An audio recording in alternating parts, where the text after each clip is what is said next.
forecast. Parents are saying, oh no, and kids are saying, Yeah. could there be some Do you think we possible snow days? Yeah, could see maybe some delays or snow days this week? You know, it's always questionable, but I do think Thursday morning we could face dangerously low wind chills, pretty similar to what we had last week around the area. So wind chills Thursday morning at 0, probably below in neighborhoods once again. And yeah, there's some snow chances out there. Not enough to bring us any, quote, snow days this week, though. Here's some snow showers tomorrow morning and then again in the afternoon and evening. And then as we just discussed there at the desk, I'm watching the likelihood of another round of dangerously low wind chills come Thursday morning with the combination of another punch of Arctic air and some bitter cold winds for the tri-state. Radar tonight is quiet across the area, but there are some changes that are happening subtly across the area tonight. We've been watching colder air slowly kind of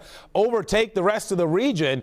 In fact, most of us are now down into the mid-30s. You've even slipped below freezing over in southeast Indiana, and by morning most of us will be at freezing or below around the tri-state. And I think when you wake up first thing in the morning, in all likelihood there could be a few flurries and snow showers. But I'm not making tomorrow an impact day because I think Thursday has the greater impact for more of us. So just an early heads up on potential scheduling changes there for you parents out there, with Thursday morning wind chills at 0 and below as we talk temperatures back in the teens and bitter cold winds. In fact, this is Futurecast feels like temperatures, and I'm fairly confident that these are on the warm side, too warm. I think it's going to be a lot colder than this, closer to 0 and again likely below on Thursday morning. This just kind of gives you an idea of where we're starting, but I think it's colder than that.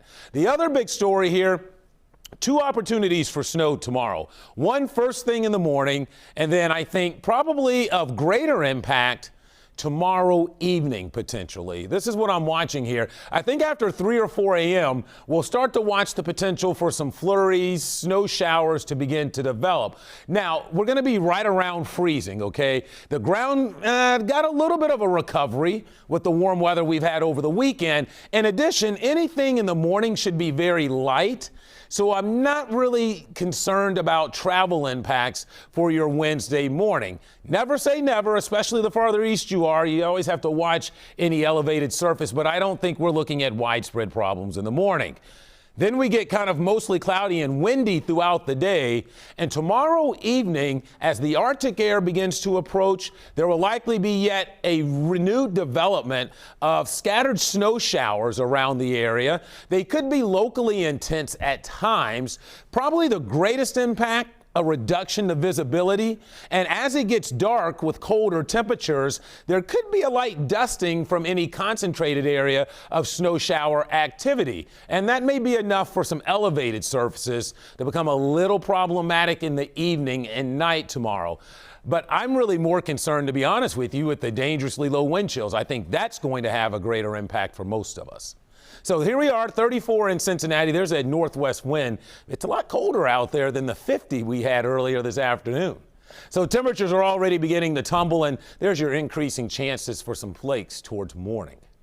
So 31 is where we'll get down to by the start. Tomorrow, 38 for an afternoon high, early flurries, and then those snow showers in the evening tomorrow. Cold breezes all day. While we're in the 30s, keep in mind, the winds will be up there 10 to 20, so it's going to be an awfully winter feeling like day. Here's your 7-day forecast. We're down to 17 Thursday morning, but remember, it will feel like it's near 0 and probably even below. The good news in this forecast, Mike and Cherie, is the fact that these blasts or waves of cold, they don't have any real staying power to them. So they're here for about 24, 36 hours, and then they're gone. We're back into the 40s on Friday and 50s over the weekend. Not too bad.